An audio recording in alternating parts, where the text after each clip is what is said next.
Greetings and welcome back. In my clinical practice, I end up going out and doing a lot of public speaking. And I was at a local swim club not too long ago, and I started to talk about sports drinks. And I could feel the crowd kind of shift, and I had a mom raise her hand and say, you know, I really can't believe that you're a sports dietitian.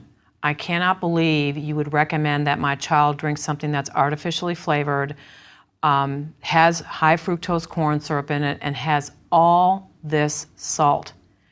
And I asked her to critique for me how much sodium was in the sports drink versus the glass of milk her daughter had earlier in the day. Well, actually, an 8-ounce serving of a sports drink has 110 milligrams of sodium, and an 8-ounce glass of milk has approximately 120. So keep in mind that it's high sodium in relationship to what? So I think there's a lot of confusion about sodium and its partner in crime, potassium. And so we're going to take a look at these two very, very important electrolytes. They play a very important role in regulating fluid exchange within body compartments.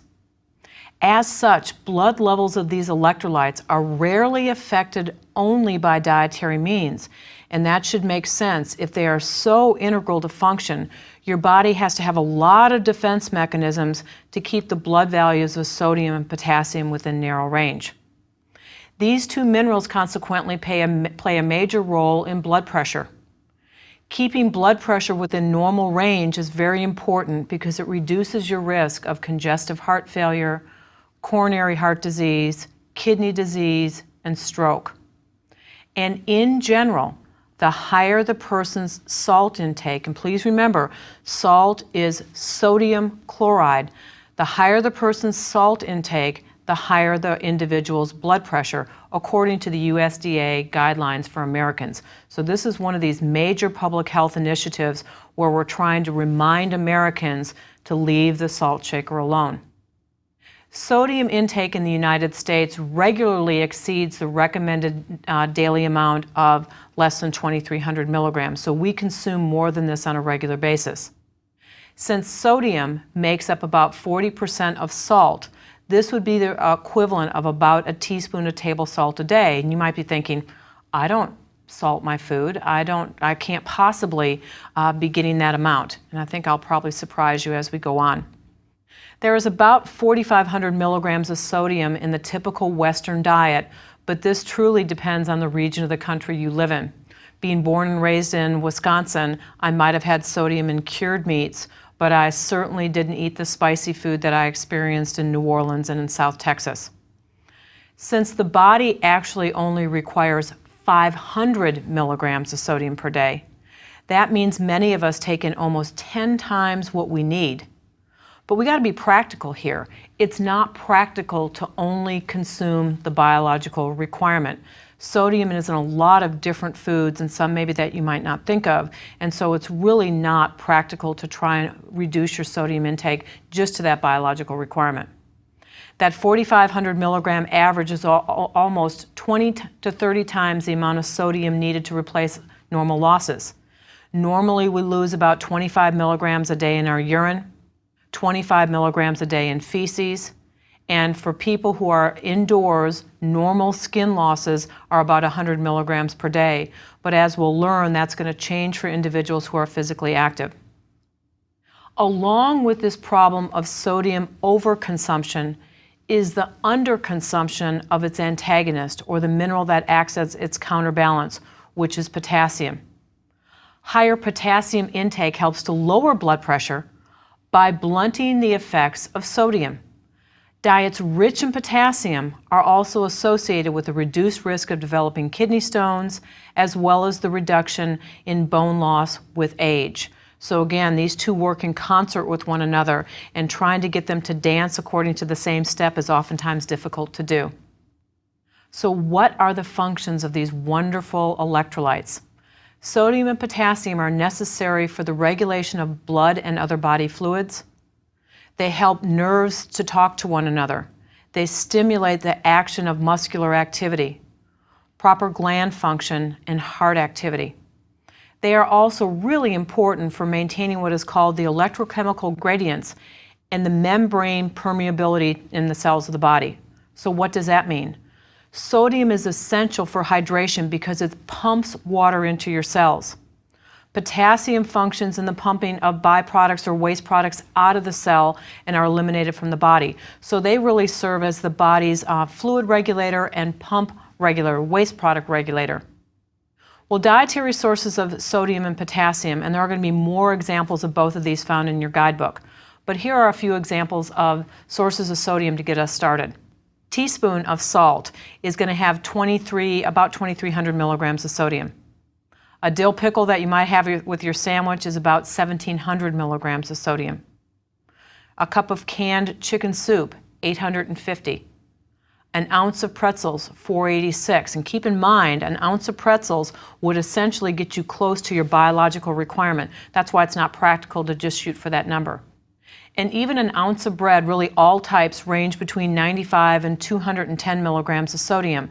So who would think that bread would have sodium in it? But keep in mind, it's not just sodium chloride, table salt. It's going to be sodium propionate, which is added as a preservative, sodium bicarbonate, a leavening agent. Now here are a couple sources of potassium. A medium sweet potato that you would bake is 694 milligrams of potassium. 8 ounces of plain non-fat yogurt, 579. 3 ounces of yellowfin tuna, 484 milligrams of potassium. Pork chop, again, this is a non-cured pork chop, but a pork chop, 382 milligrams of potassium. And a fourth of a medium cantaloupe, 368. Well, again, let's raise that question. How much sodium and potassium do I need? I cannot stress this enough. In general, healthy adults should consume no more than 2,300 milligrams of sodium per day. African Americans, individuals who are middle-aged or older, individuals who have high blood pressure, should aim to consume no more than 1,500 milligrams of sodium per day. That becomes a real clinical challenge because keep in mind, if the food doesn't taste like it normally does, many individuals would rather not have it if it has no flavor. One of the challenges with sodium regulation as we age is oftentimes we lose the ability to taste food, and sodium, particularly in the form of table salt, gives it a little extra punch. So reducing sodium alone for an elderly person oftentimes makes them not want to eat the food. The absolute minimum requirements for sodium intake are different for younger age groups. For infants 0 to 5 months, 120 milligrams. At a year, 225 milligrams. 2 to 5-year-olds, 300 milligrams. And keep in mind, as you approach adulthood, we're looking at 500 milligrams of sodium. Now, keep in mind, we talked about some of the sodium losses through the skin. But are there times when individuals have excessive sodium losses through the skin? Certainly one great example is, what about endurance athletes? What if you're exercising for greater than 2 hours? You're going to have significant amounts of sodium loss due to the loss of excess sweat. The amount of sodium lost in sweat varies significantly among athletes and depending on whether or not they are salty sweaters. So how do you know if you're a salty sweater? If you're done running and you can wipe the sweat off of your face or you can feel the grains of salt on your face, you are a salty sweater. If you're living in a climate like I do where sweat doesn't evaporate off your skin so you never get to wipe anything off other than water, another way that you can assess that is if the sweat gets in your eyes, is it very caustic? Is it unbelievably painful to get sweat in your eyes? You may be a salty sweater. The ultimate test though is if you hang up your gym clothes and you get the white salt under your armpits, you are a salty sweater. What that means is you're losing more sodium in your sweat than normal. Sodium losses in athletics are the highest for football players and can range up to 25 grams of sodium or 2,500 milligrams per liter of sweat. And why would that be true for football? Think about what football players must wear. They have to wear helmets and pads, and those are for protection, but they don't allow you to cool. And so when the body doesn't cool, its only defense mechanism is to produce more sweat. Again, additionally, the sweat tends to be saltier in the earlier stages of training. And so one of the adaptations is the more you train, your body in its infinite wisdom actually reduces the amount of sodium lost in sweat. Certainly if an athlete is acclimatized to the heat or they're in shape, they're going to have less sodium lost in their sweat. Athletes or individuals working out for more than an hour are encouraged to drink a sports drink just for that reason, something like Gatorade or Powerade, with enough sodium, at least 100 milligrams per 8 ounces while exercising. But for many athletes, this is not enough sodium. And this is going to become real important on how do we address some of the cramps that athletes can get. Although fluid consumption is important for the prevention of cramping during exercise, it is almost always the excessive loss of sodium or salt that causes cramping. I have the very fortunate job of working for the Houston Texans. And again, I live in South Texas, a lot of heat and humidity. So I had an athlete who had cramped his whole athletic career. And he came to me and said, "I've tried everything, but I'll give you a shot." Well, my buddy here was cramping within maybe 20 or 30 minutes of going out on the football field. His sodium losses were significant, and our solution for his pre-game meal was V8 juice, relatively high in sodium, a breakfast cereal that had a lot of sodium in it, but ultimately what turned the corner is he had to salt his ham. I'm going to give you another tip here. He didn't like any of the foods that I recommended, didn't like one of them. But he was very agreeable to do this because he just had abnormal sodium losses. So the average person sitting at a desk may lose as little as 100 milligrams of sodium in their sweat a day. And again, very athletic people can oftentimes lose excessive amounts of sodium in their sweat. Well, do we have daily intake requirements for potassium? Certainly for adults and adolescents, it's about 4,700 milligrams per day.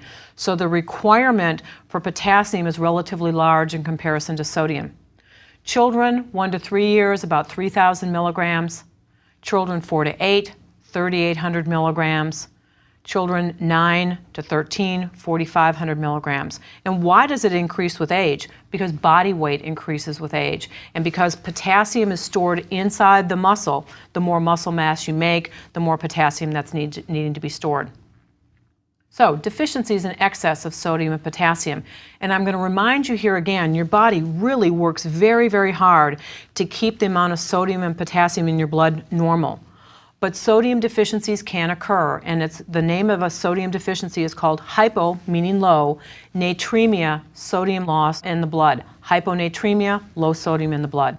It is most often seen in endurance athletes who eat a large amount of fresh food, very low sodium content, and drink water excessively during exercise. Now, even the excessive drinking of a sports drink can cause hyponatremia because it's just too much volume of fluid. So one of the challenges is to get endurance athletes to back off on the fluid, particularly if they're relatively slow runners. So say, for example, you're going to run your first marathon. You're anticipated to be out on the course 4 to 5 hours. You may not want to drink at every aid station because you could actually overdrink. This condition of hyponatremia can cause the brain to swell, and it's characterized by lethargy, lack of energy or enthusiasm, confusion. I've actually heard of college fraternities hazing with water because you almost get the same kind of look to the person as if they'd had too much alcohol. Muscles twitching can occur with hyponatremia, seizures, coma, and eventually death. The first year of the Houston Marathon, one of the guys that I work with is the medical director for the Houston Marathon. We actually had to admit 4 women for hyponatremia. They overdrank on the course. So again, it can be caused by excess intake of fluid. Fairly common problem during triathlons and marathons, particularly when they have a surplus of watering stations available. The main risk for hyponatremia in endurance athletes, the main risk factors are being female. Oftentimes this alters your choice of beverages. I don't want to drink that evil sports drink, so I'm going to drink a lot of water. I don't want to get dehydrated. Good plan, but overconsumption of particularly water. Water doesn't have natural sodium in it. If you're exercising for a long duration, you can become hyponatremic. Overhydration and the overuse of non-steroidal anti-inflammatory drugs through some complex physiology can also increase your risk of hyponatremia. So I'll remind you again, calculate your fluid losses during exercise. We went over this on the lecture on hydration, but just as a reminder, if you're running a marathon, you should lose weight. A marathon is over 26 miles, and keep in mind, for every mile you run, you burned about 100 calories. So you should lose some actual body weight in a marathon. So if you start out a marathon at 120 pounds and you're ending at 120 pounds, chances are you overdrank. The worst case scenario is you start out at 120 and you finish the marathon at 125 pounds. You are really at risk of becoming hyponatremic. Well, what about sodium excess? There are no upper safety limits that have been established for sodium because excess amounts are generally filtered and excreted by the kidneys. Excess consumption of sodium, more than the recommended 2,300 milligrams, is associated, however, with high blood pressure, edema, swelling due to fluid retention. And again, high blood pressure as a disease state is associated with an increased risk of aneurysm, heart attack, heart failure, and stroke. Additionally, high blood pressure is the leading cause of chronic renal or kidney failure. Also keep in mind that even a moderate elevation of arterial blood pressure can cause a shortened life expectancy. So we might want to look at that indirectly as a long-term consequence of sodium excess. This is why controlling or limiting your sodium intake is so vital and so important. Another gift that you can give your children is that when you have young children in the house, don't salt your food. Salt tends to be an acquired taste, and so the more you introduce it in young children, the more likely they are to depend on it the older they get. Well, what about low potassium deficiency? Again, keep in mind these are rarely from dietary causes alone, but it can develop due to the overexcretion of potassium, and again, oftentimes that's medication-induced. Inadequate consumption in the daily diet, so maybe on a regular basis you eat no fruits and vegetables. Again, oftentimes caused by medications such as diuretics. An underappreciated cause of low potassium is a low carbohydrate diet, because low carbohydrate diets, because they're eliminating most fruits and vegetables, contain very little potassium. So what are the general symptoms? Fatigue, muscular weakness, confusion, anxiety, temporary memory loss, diarrhea or constipation, skin problems such as blisters and dryness, sleep disruption, ringing in your noise in your ear. But I'm going to tell you, some of these symptoms are really vague and nonspecific. So oftentimes individuals who have low potassium will tell me, I just don't feel well. Can't put my finger on it, but I just don't feel well. And particularly if they're taking one of the higher risk medications, that's oftentimes my clue to say, wait a minute here, maybe it's medication induced. What about too much potassium? Too much potassium excess is called hyperkalemia. Again, most often caused by abnormal kidney or renal functioning, resulting in ineffective elimination from the body. So say, for example, you have long-term kidney disease and you end up on dialysis. You lose the body's ability to get rid of the potassium excess. The bottom line is you have abnormal kidney functioning and you can't eliminate the excess from your body.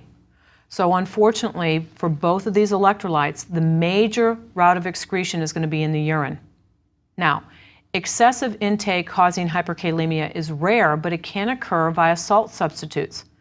Keep in mind, if I use a salt substitute, I'm getting rid of the sodium, so it's not sodium chloride anymore, but what am I doing here?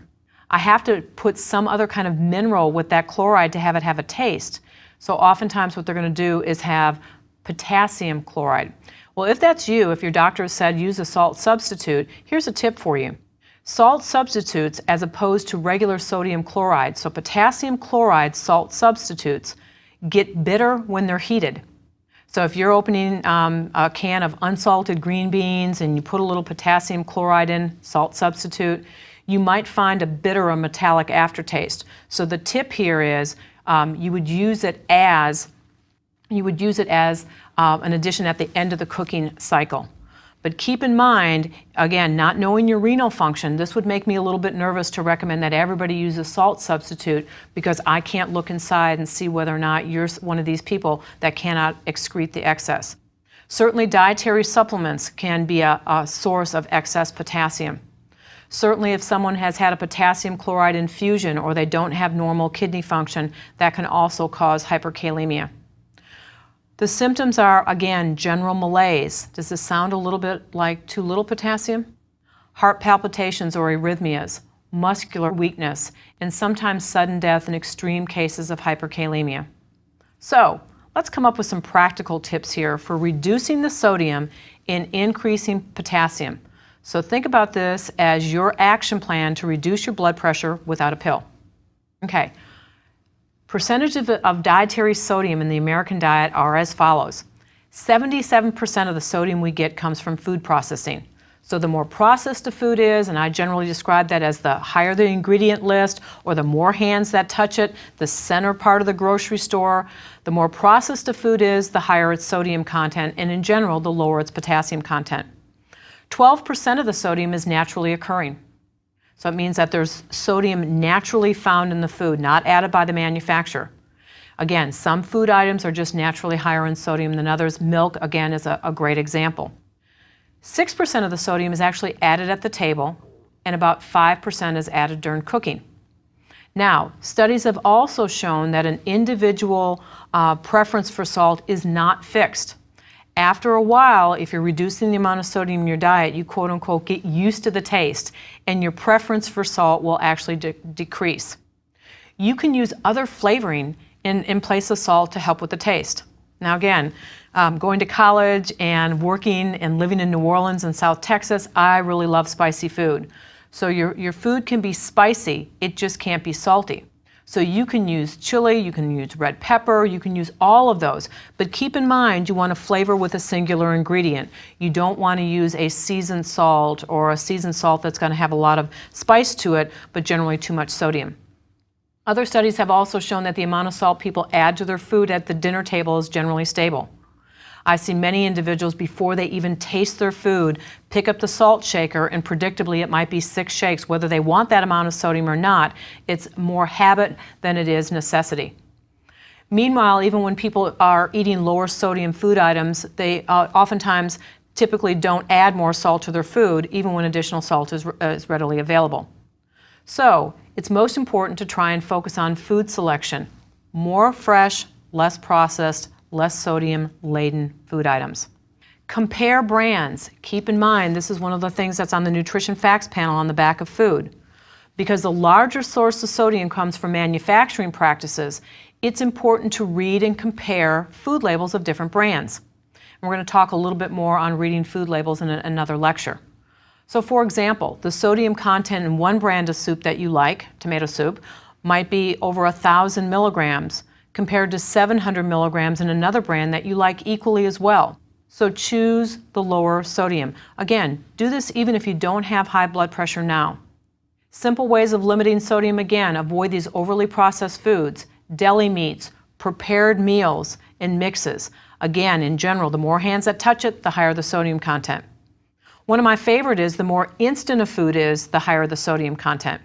So think about instant puddings, ramen noodles, and those things that are quick and easy. The more instant they are. So if you made pudding the old-fashioned way with milk and cornstarch and flavoring, that's going to have the natural sodium that's going to be found in the milk.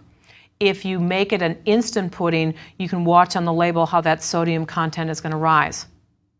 Keep in mind that all animal products, all animals are bathed in saline, which is a salt solution.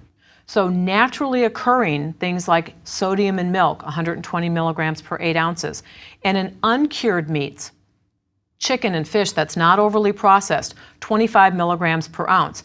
Not because it was added by anybody, but animals are going to be bathed in saline. Simple things. You can rinse off your canned vegetables and your tuna in water. Balance your plate with 50% fruits and vegetables. Remember, fruits and vegetables are where potassium is going to reside, and so you want to make sure that you're balancing out the sodium with the potassium. Certainly you can limit condiments such as steak sauce and Worcestershire sauce and accent. I actually had a woman who was telling me she was so proud that she modified her meatloaf recipe. And she said, "Oh, Roberta, I don't put salt in my meatloaf at all anymore." And I said, "Well, really, how are you making it?" She said, "Well, I'm now adding Worcestershire sauce, I'm adding some ketchup and barbecue sauce, and I found this wonderful seasoning agent called Accent. Accent is monosodium glutamate. So absolutely positively she wasn't using any salt, but the sodium content of her modified meatloaf was actually higher than the original one. So she would have been better off leaving well enough alone. So condiments are a hidden source of sodium.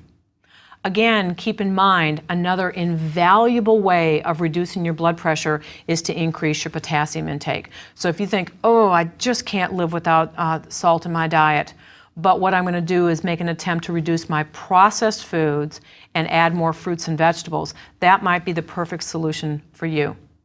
So again, to increase your potassium-rich diet, one of the things that you want to look for is to include more leafy green vegetables, root vegetables, and fruits from the vine in your diet.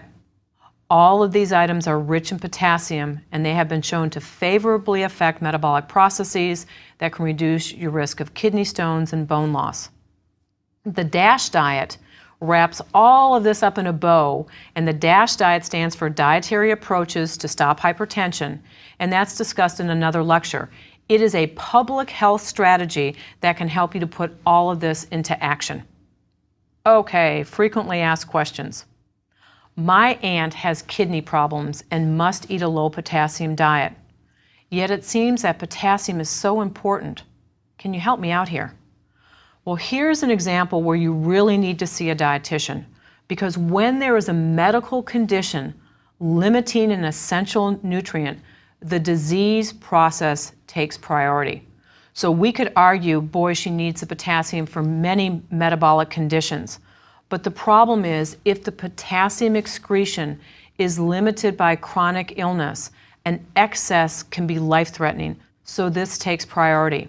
When I worked in dialysis in New Orleans, I had a woman who just absolutely positively loved potatoes. Potatoes, being a vegetable of sort, is going to have a great amount of potassium. So we actually took her potatoes that she dearly loved, sliced them into really thin pieces, and soaked them. By soaking them, we got rid of some of the potassium. We added more water. We soaked them again. We added more water and soaked them again. And so through this process, we were able to eliminate about 50% of the potassium. She had to limit the potassium, so we had to waste the potassium in the food preparation water to keep her from having an arrhythmia or a fatal event from too much potassium. Another question. You always say that diuretic medications can cause hypokalemia or low potassium. But what about coffee and tea? Aren't they diuretics? Yeah, they're both in that same family of diuretics, but they function differently. So coffee and tea are not going to be a reason why the potassium in your blood is low. Now, what about salt tablets? I work with a lot of coaches who say, well, when I was playing football, I always used salt tablets, and that's the way that I prevented cramping. So are salt tablets ever the answer to a salt replacement? What about hikers who are exercising and perhaps spend hours in the sun? Yes, they can work, but you have to balance them with fluid intake. So a salt pill for someone who's, even say for example, is a roofer, may be a good and practical idea, but I will tell you when he comes down from that roof, he absolutely positively must balance it with adequate fluid intake. Now again, it seems very easy for us to get too much sodium and not enough potassium. So a question that I almost always get is the 4,700 milligram per day requirement for potassium seems so high. Isn't this hard to achieve through dietary intake alone? And a lot of that just really depends on what does your diet look like. If your diet has a lot of processed foods, very few fruits and vegetables, absolutely. You might struggle to get that 4,700 milligrams of potassium per day. But if you're thinking, you know what, I don't want to count milligrams, I don't want to look things up in a book, I don't want to do the math, how can I do it in a more practical way? It's not impossible to do that by increasing fruits and vegetables, as well as dairy can be all ways to achieve the requirement. So say, for example, it's breakfast time and you think, you know what, I do not want a banana, I don't like bananas. You might say, I need something quick and easy, and so this might be a place where you want to use a fruit juice. You might say, I'm going to have orange juice here. You're on the go, you're traveling, you stop at a convenience store, having fresh fruit might not be practical, but my goodness, you can go buy a low sodium tomato juice. That might be an additional way to get fruits and vegetables. So I want you to think 50% of your plate is fruits and vegetables, and when you think this way, you're going to be able to easily get to that 4,700 milligrams of potassium that we're looking for. And thank you very much.